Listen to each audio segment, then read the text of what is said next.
राधे राधे भक्तों, आप सभी का स्वागत है हमारे चैनल लाडली जी ब्लॉग में। और आज हम आपको सुनाएंगे माघ मास गणेश चौथ संकट नाशक व्रत। कथा कुछ इस प्रकार है। पार्वती जी बोली, हे पुत्र, माघ मास में किस गणेश का पूजन तथा क्या भोजन कराना चाहिए। श्री गणेश जी बोले, माँ, इस मास में मलनंद का 16 उपचार से पूजा करके तिल के 10 लड्डुओं का भोग लगावें तथा अपनी शक्ति के अनुसार दक्षिणा के साथ ब्राह्मण को दें और 10 लड्डू स्वयं खावें। सतयुग में हरिश्चंद्र नामक एक धर्मात्मा साधु से सेवा सत्यवादी राजा था। उसके राज्य में कोई भी दुखी नहीं था।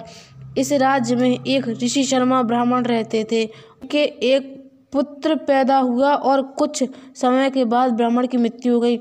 ब्राह्मणी दुख होकर अपने पुत्र का पालन करने लगी और गणेश चौथ का व्रत करती। एक दिन इसका पुत्र गणेश की प्रतिमा को लेकर खेलने निकल गया। एक दुष्ट कुम्हार ने उस बालक को हवा में रखकर आग लगा दी।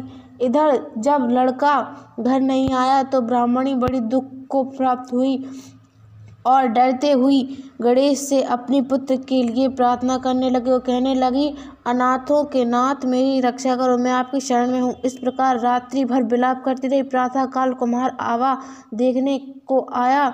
उस बालक को देखा और आवा में जंघा प्रयत्न जल भर रहा है। इस घटना को देखकर कुम्हार ने राजा के पास सभी समाचार कहा और बोला, नाथ, मैंने अनर्थ कर्म किया है, मैं वध के योग्य हूँ। प्रभु, मैंने अपनी कन्या के विवाह के लिए बर्तनों का अवा लगाया, लेकिन बर्तन न पके। मुझे एक चेटक लगाने वाले ने बताया कि तुम किसी बालक को बलि दे दो, तुम्हारा अवा पक जाएगा।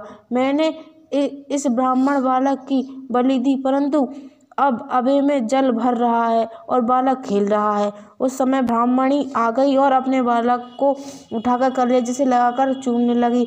उस समय राजा हरिश्चंद्र बोले, ब्राह्मणी, तेरे पुत्र अग्नि में भस्म क्यों नहीं हुआ? ऐसा कौन सा व्रत करती हो?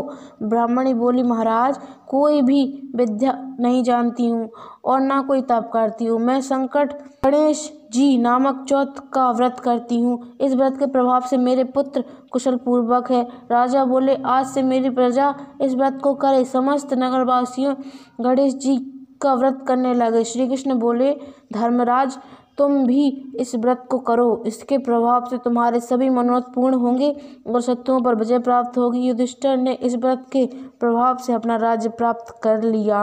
बोलिए गणपति बप्पा की जय। अगर आपको वीडियो अच्छी लगी हो तो चैनल को सब्सक्राइब कीजिएगा, वीडियो को लाइक कीजिएगा और ज़्यादा से ज़्यादा शेयर कीजिएगा। राधे राधे।